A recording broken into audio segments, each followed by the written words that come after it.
कक्षा 9 जो गणित का चैप्टर नंबर 2 है, इसको हम आज की इस वीडियो में शुरू करेंगे। देखो चैप्टर तो बहुत ही इजी है और ये इसको आपको ध्यान से पढ़ना है क्योंकि आपका 10th में फिर रिवाइज होगा, यानी बहुपद से समीकरण बनेगा। तो ये इम्पोर्टेंट है चैप्टर, क्योंकि ये अगर आप सीख पाएंगे तो भी आप 10th क्लास में आपको जो आगे आएगा वो इसी से कनेक्टेड होगा। उसी अगर इसको आप अच्छे से नहीं पढ़ेंगे तो आप 10th क्लास में जो आने वाला चैप्टर है उसको भी नहीं समझ पाएंगे। इसमें होगा द्वि बहुपद के समीकरण होंगे। ठीक, तो बहुपद को जानने से पहले कुछ आपको बेसिक बता देते हैं, क्योंकि आपने अगर पढ़ा होगा 8th क्लास में तो अच्छी बात है, और नहीं पढ़ा होगा तो आपको पता तो लग ही जाएगा। देखो आपको एक चीज़ मालूम हो जाना चाहिए, चर और अचर किसे कहते हैं। चर और अचर। चर वो होता है जो भी आपको एक्स वाई जेड वगैरह लिखे मिलेंगे, जैसे कि एक्स हो गया, वाई हो गया, जेड हो गया, एम हो गया, एन हो गया, ए बी, ये सब हमारे क्या कहलाते हैं, चर की कैटेगरी में आते हैं। और जितनी भी है, जैसे आप नंबर लिखो, जैसे 5 लिखा है, -2 लिखा है, अंडर रूट के अंदर हमने लिखा है 5 लिखा है, 1/2 लिखा है, ठीक 7 लिखा है, 2.3 लिखा है, ये सब हमारे क्या होंगे, अचर। भाई अगर हम इन दोनों को कनेक्टेड करके लिख दें, जैसे इसमें से एक चर ले लें और एक अचर, जैसे कि यहाँ से हमने ले लिया ए या एक्स ले लो, और यहाँ से ले लिया 5, जैसे यहाँ पे लिख दिया हमने 5x, तो इसको हम क्या बोलेंगे, बीजीय व्यंजक। बीजीय व्यंजक जब एक चर और एक अचर दोनों को एक साथ लिखा जाता है तो उसको हम क्या बोलते हैं, बीजीय व्यंजक। अब आपको मालूम होगा आपके पास कितने साइन होते हैं ऑपरेशन के, एक प्लस होता है, माइनस, गुणा और डिवाइड। अब यहाँ से एक बीजीय व्यंजक को, दो या दो से अधिक आप बीजीय व्यंजक लोगे, उसको प्लस या माइनस के संग, दो या दो से अगर आप लिखोगे व्यंजक तो उसको बोलते हैं क्या, बहुपद। जैसे कि एग्जांपल के लिए देख लो, यहाँ से 5x लिखा हमने, एक इसमें अचर लिया था और एक चर, एक चर और एक अचर से जो निकाय बनता है उसको हम बोलते हैं बीजीय व्यंजक। अब बहुपद क्या होता है, जैसे कि यहाँ पे लिख दें 5x लिखा था, 5x प्लस 2, ये हमारा क्या कहलाएगा, बहुपद।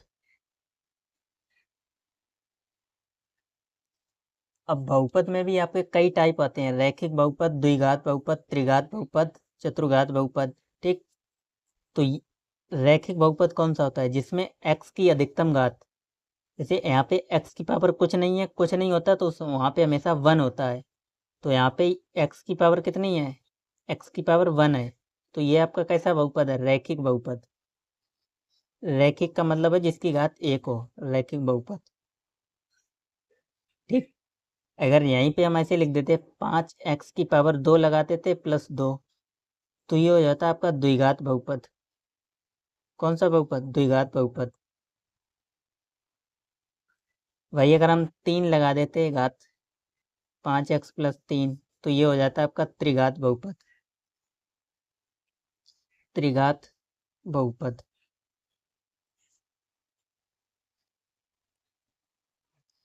अब देखो कुछ कंडीशन आएंगी, जैसे कि कौन बहुपद होने की कंडीशन क्या क्या है, जैसे कोई बहुपद कब हो सकता है, कोई भी जैसे हमें आप दिया हो तो आप उसमें से पहचानो कि ये बहुपद है या नहीं। तो बहुपद होने के लिए आपको एक सी बात ध्यान रखनी है कि आपकी जो चर की पावर है, बहुपद होने के लिए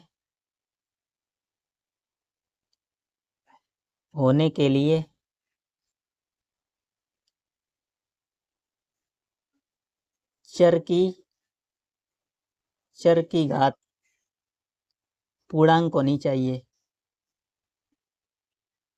पूर्णांक होनी चाहिए, पूर्णांक होनी चाहिए। पूर्णांक में भी कैसी, धनात्मक पूर्णांक होनी चाहिए। जैसे कि एग्जांपल के लिए यहाँ पे अगर हम लिख दें 7x की पावर -2 प्लस x और प्लस के 1, अब क्या ये बहुपद है? नहीं है, क्योंकि यहाँ पे पावर कैसी है? माइनस में है। हमने कहा चर की घात पूर्णांक होनी चाहिए। यहाँ पे आप लिख लेना धनात्मक पूर्णांक, धनात्मक पूर्णांक होनी चाहिए, यानी यहाँ पे ऋणात्मक पूर्णांक है चर की घात। अगर एक भी पावर आपको ऋणात्मक आ जाती है या बट्टे में आ जाती है तो वो बहुपद नहीं होगा। जैसे कि अगर ये लिखा होता है बाई प्लस 2/बाई, आपसे पूछा जाता है ये बहुपद है? बिल्कुल नहीं है, क्योंकि इसकी ये डिवाइड में आ गया, और डिवाइड में आने का मतलब इसको अगर ऊपर ले जाओगे तो इसको सही से लिखना है तो ये ऐसे लिख सकते हो 2 की पावर -1। तो पावर -1 हो गई, ऋणात्मक हो गई, तो ये भी बहुपद नहीं है। बहुपद जब ही होगा जब आपकी घात कैसी होनी चाहिए? सम क्या? धनात्मक होनी चाहिए और पूर्णांक होनी चाहिए। पॉइंट में भी नहीं हो सकती। जैसे यहाँ पे लिख दें अगर हम 3x की पावर 1.5 प्लस 3, तो ये भी नहीं बहुपद होगा भाई। अगर हम यहाँ पे लिख दें रूट के अंदर 3y प्लस 2, आप बताओ क्या ये बहुपद है? तो ये बहुपद है हमारा, क्योंकि यहाँ पे y की अधिकतम घात क्या है? 1, यानी अधिकतम घात 1 या 2 हो वो तो मायने नहीं रखता, लेकिन क्या मायने रखता है? धनात्मक होनी चाहिए घात। तो ये बहुपद है, पद है। बाकी ये आपका बहुपद नहीं है, ये आपका बहुपद नहीं है, ये बहुपद नहीं है, ये बहुपद नहीं है। अगर ऐसे भी आ जाए x प्लस, यानी √x प्लस 3y, तो ये बहुपद है? आप बता सकते हो? नहीं है। जब भी आपको चर की पावर, चर में अगर चर रूट के अंदर दिखाई दे तो वो भी बहुपद नहीं होगा। यहाँ पे रूट का मतलब होता है पावर हाफ, यानी इसको आप ऐसे लिख सकते हो x की पावर 1/2 प्लस 3y। हमने कहा था x की पावर कैसी होनी चाहिए? धनात्मक पूर्णांक होनी चाहिए। तो ये तो क्या बट्टे में है, तो ये भी बहुपद नहीं है। ठीक, तो बहुपद होने के लिए कंडीशन एक ही आपको मैंने याद रखनी चाहिए, और उसमें पदों की संख्या सीमित होनी चाहिए। जैसे पद क्या होते हैं? जैसे हमें इसमें कितने पद हैं? एक पद, द्विपद, ऐसे इसी को बोलते हैं द्विघात बहुपद। ठीक, एक पद द्विपद, जिसमें कितने पद हैं? 2 पद हैं। अब देखो, आप अपनी बुक उठा के देखो, यहाँ पे लिखा है एक चर वाले बहुपद। एक चर वाले का मतलब क्या है? जैसे अभी हमने बताया चरों को XYZ, कोई भी इंग्लिश के अक्षर होंगे उनको चर कहते हैं। और बीजीय व्यंजक एक चर और एक अचर लिखा होना चाहिए। तो ये सब कैसे हैं? बीजीय व्यंजक हैं। जितने भी यहाँ पे कॉमा लिख के लिखा है ये सारे आपके कैसे हैं? बीजीय व्यंजक हैं। लिखा है ये सभी बीजीय व्यंजक एक चर और एक अचर के रूप में है। ठीक, एक चर वाले बहुपद का मतलब क्या है? इसमें एक ही चर होगा। ये जो हमने बहुपद लिखा था ये, लेकिन बहुपद तो है तो नहीं, लेकिन ये 2 चर में बहुपद है। यहाँ पे x है और यहाँ पे y है। बाकी यहाँ पे सारे एक ही चर में बहुपद हैं। यहाँ पे भी x था, यहाँ पे भी x है, यहाँ पे भी x है, सबके साथ x है। तो वो कौन से चर कहलाएंगे? एक चर वाले बहुपद। अगर आ जाता x और y एक साथ आ जाते तो 2 चर वाले बहुपद हो जाते। अब देखो यहाँ पे लिखा है, जैसे यहाँ पे अर्थात x की पावर 1 का घातांक -1 है। यहाँ पे देखो बहुपद कौन कौन से नहीं हो सकते वो बताया गया। अंडर रूट के अंदर x प्लस 3 एक बहुपद है? क्वेश्चन पूछा गया है या नहीं? नहीं। क्यों? यह बहुपद नहीं है। क्यों नहीं है? क्या आप एक इसका एक बहुपद है? यह भी बहुपद नहीं है। मतलब आपसे पूछा क्यों नहीं है, वो आपको कारण बताना है। ठीक, तो अभी हमने बता दिया कारण। क्या पावर आपकी कैसी होनी चाहिए? धनात्मक पूर्णांक होनी चाहिए। ठीक, अब देखो एक चीज़ और रह गई है। क्या आपसे पूछा जाएगा गुणांक, इसका गुणांक बताइए। जैसे कि आपको दे रखा होगा ये बहुपद दे रखा होगा, बहुपद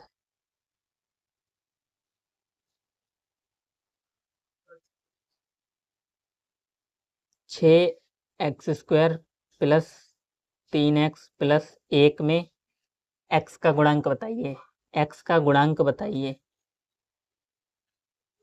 x का गुणांक, गुणांक का मतलब x पूछा गया तो x के गुणे में क्या लिखा है? 3, तो x का गुणांक क्या हो जाएगा?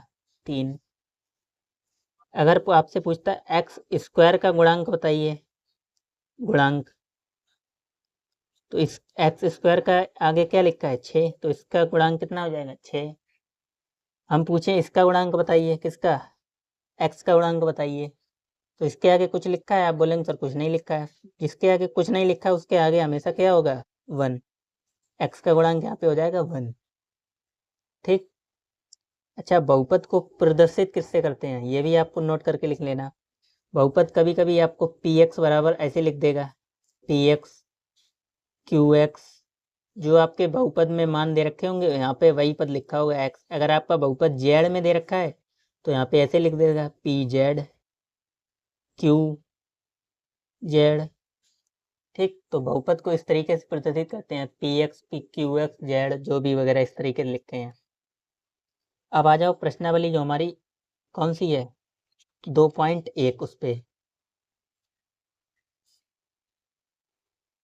तो पहला क्वेश्चन कह रहा है निम्नलिखित व्यंजकों में कौन कौन से एक चर में बहुपद हैं और कौन कौन नहीं है, कारण के साथ अपने उत्तर दीजिए। तो ये चीज पूछी है एक चर में बहुपद। तो देखो एक चर में बहुपद अभी हमने बताया सिर्फ एक ही चर होना चाहिए, यानी अगर x में लिखा है तो हर जगह x ही होना चाहिए, अगर y आ गया तो वो दो दो चर में हो जाएगा। तो पहला वाला देखो क्या दे रखा है, 4x² minus 3x plus 7। Question first का फर्स्ट दे रखा है 4x² माइनस 3x प्लस 7। अच्छा, ये हमारा x बना है, गुणा मत समझना। ठीक, कह रहा ये बहुपद एक चर में है, और आपको दो चीज़ें बतानी है, कौन कौन सा बहुपद है और एक चर में है, ये चीज़ बतानी है। ठीक, क्वेश्चन को ध्यान से पढ़ लेना। देखो बहुपद होने के लिए हमने कंडीशन बताई थी, पावर आपकी कैसी होनी चाहिए, धनात्मक पूर्णांक। क्या यहाँ पे धनात्मक पूर्णांक है, बिल्कुल है। यहाँ पर भी ये धनात्मक पूर्णांक x की पावर 1, और एक चर में भी बहुपद है, यहाँ पे भी x आ रहा है, यहाँ पर भी x आ रहा है। तो इसको आप क्या लिखोगे, बहुपद है। अगर आप प्रॉपर कॉपी में लिख रहे हो तो अपने भाषा में लिख सकते हो, यहाँ पर x की पावर धनात्मक पूर्णांक है तथा चर प्रत्येक चर समान है, यानी एक ही है, अलग अलग नहीं है। तो वो कैसा हो जाएगा आपका बहुपद है, अतः बहुपद है। सेकंड आ जाओ, दूसरा आपको दे रखा है y² प्लस रूट के अंदर 2 दे रखा है, ये बहुपद है। आप बोलोगे नहीं है, क्यों नहीं है, क्योंकि सर बोलोगे कि सर अभी आपने बताया कि इसके अंदर जो भी रूट के अंदर लिखा हो वो बहुपद नहीं होगा। तो अगर आपने ध्यान दिया होगा तो हमने चर को बताया था, रूट के अंदर चर होना चाहिए, जैसे x या y, जो भी नंबर नहीं बताया था। तो ये बहुपद आपका है। यहाँ पे y की पावर क्या है, धनात्मक पूर्णांक, तो बहुपद है। ठीक, आपको पावर इसमें देखनी, चर की पावर अगर रूट के अंदर आ जाता तो वो बहुपद नहीं होगा। तो आप अपनी बुक से क्वेश्चन जरूर मिलाते रहिएगा। क्वेश्चन नंबर 3 दे रखा है 3√t प्लस t√2। अब बताओ ये बहुपद है या नहीं है। अब ये बहुपद नहीं है क्योंकि ये t के चर पे रूट आ गया है, तो ये बहुपद नहीं है, बहुपद नहीं है। चौथे पे आ जाओ, y प्लस 2/y, पीछे अभी आपको समझाया था ये एग्जाम्पल। क्या ये बहुपद है, क्योंकि y बट्टे में आ गया है, तो ये बहुपद नहीं है, बहुपद नहीं है। अच्छा, एक एग्जाम्पल अभी हम और लेते हैं, इसी से हमारे दिमाग में आ गया है। अगर ये लिखा होता y प्लस 2 के बट्टे में y की पावर -2, क्या आप बता सकते हैं ये बहुपद है या नहीं है, बताओ। आप बोलोगे सर आपने कहा y आपका बट्टे में होना चाहिए, लेकिन ये बट्टे में है तो ये बहुपद नहीं है। हमने ये कहा, ये तो नहीं बताया था कि y की पावर यहाँ पे कैसी होनी चाहिए, यहाँ पे नेगेटिव है, तो ये बहुपद है, क्योंकि इसको आप ऊपर ले जाओगे तो y की पावर पॉजिटिव हो जाएगी, y प्लस 2y²। तो ये बहुपद है। अब ध्यान आपको ये रखना है, अपॉन में y दिख रहा है और उसकी पावर नेगेटिव है तो वो बहुपद होगा, अन्यथा नहीं होगा। अगर पॉजिटिव है, अपॉन में y है, पावर पॉजिटिव है और नीचे डिवाइड में अचर है, चर है सॉरी, तो वो बहुपद नहीं होगा। पावर उसकी अगर नेगेटिव है तो बहुपद होगा। ठीक, चौथे पे आ जाओ, 5वें क्वेश्चन पे। x की पावर 10 प्लस y की पावर 3 प्लस t की पावर 50। अब देखो आपसे कहा था कौन कौन से एक चर में बहुपद है, तो यहाँ पे x भी आ रहा है, y भी आ रहा है, t भी आ रहा है। तो ये एक चर में तो है नहीं, वैसे बहुपद है लेकिन एक चर में नहीं है। ठीक, तो लिख लोगे बहुपद है लेकिन एक चर में नहीं। नहीं, ठीक। दूसरे क्वेश्चन में आ जाओ। करण निम्नलिखित में से प्रत्येक में x² का गुणांक लिखिए। तो आसानी से कर लोगे आप, x² का गुणांक बताना है आपको। तो x² का गुणांक क्वेश्चन नंबर 2। देखो पहला क्वेश्चन आपको क्या दे रखा है, दूसरे का 2 plus x² plus x square का गुणांक पूछा गया। तो x² के मल्टीप्लाई में कुछ नंबर दिख रहा है? आप बोलोगे सर कुछ नहीं दिख रहा है, और जब कुछ नहीं होता है तो क्या होता है, 1 होता है। तो लिखोगे x² का गुणांक बराबर 1। ठीक, दूसरा आपको दे रखा है क्या, 2 माइनस x² प्लस x की पावर 3। आपको किसका पूछा गया है, x की पावर 2 का पूछा गया, ना कि 3 का। तो आप इसका बताएंगे। तो x² का गुणांक यहाँ पे कुछ नंबर दिख रहा है, आप बोलेंगे सर कुछ नहीं दिख रहा है। तो कुछ नहीं दिख रहा है तो क्या, 1 नहीं होगा, क्योंकि माइनस लगा है तो माइनस के 1। जब भी माइनस लगाओ तो आपको माइनस से लेना है। अब प्लस में तो प्लस लगाया नहीं जाता है, प्लस का अपने आप में अलग ही रूल है। तो x² का गुणांक क्या हो जाएगा, -1।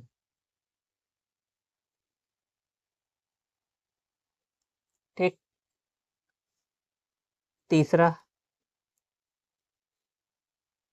π/2 x² प्लस x² का गुणांक पूछा गया।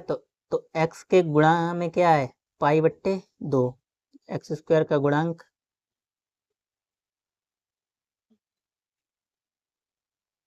π/2। चौथा,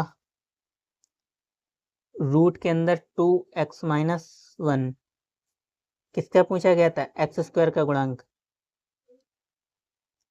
तो आप देखो बताओ पहले कितना है x² का गुणांक। आपको कहीं दिखाई दे रहा है x², यहाँ पे सिंगल x है, x² तो है ही नहीं। तो x² का गुणांक क्या हो जाएगा, 0।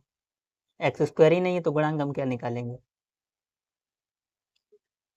ठीक, क्वेश्चन नंबर 3।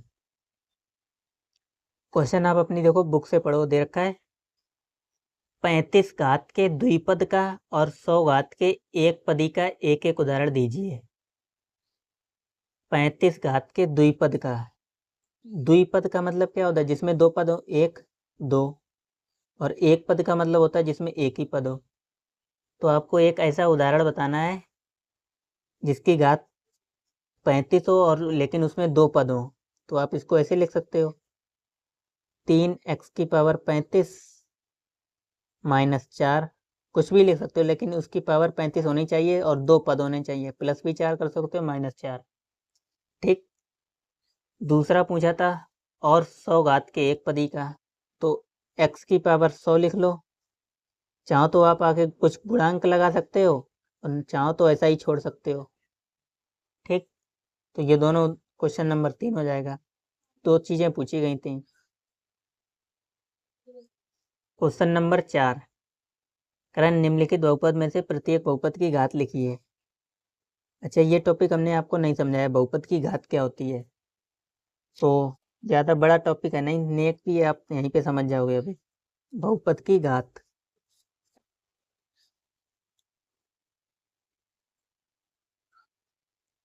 बहुपद की घात।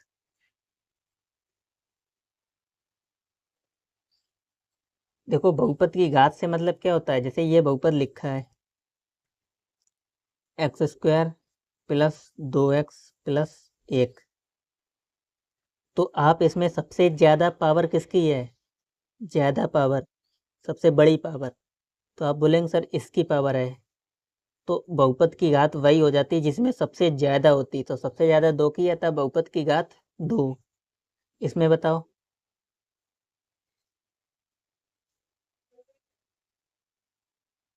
आप बोलेंगे सर 1 अधिकतम, x की पावर, यहाँ पे कहीं तो x है नहीं, तो x की अधिकतम घात कितनी हो जाएगी, 1। सबसे ज़्यादा पावर होती है उसकी हम बहुपद की घात बोलते हैं। ठीक, आ जाओ क्वेश्चन पे।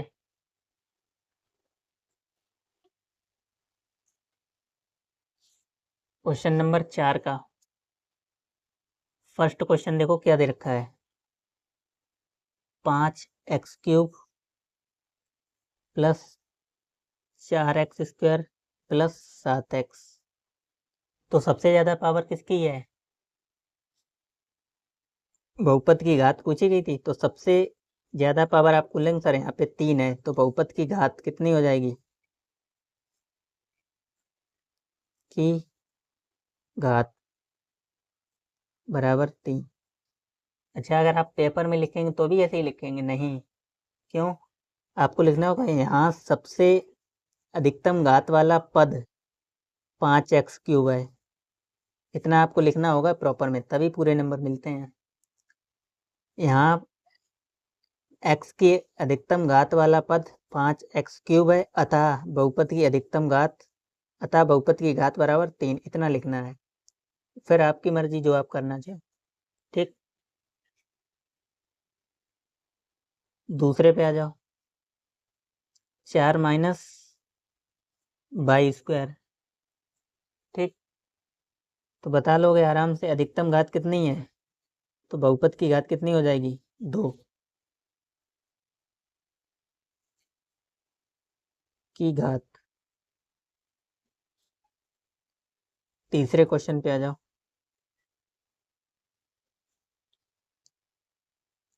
5t माइनस √7 √7, अधिकतम घात 1 हो गया। अच्छा, चौथे पे आ जाओ,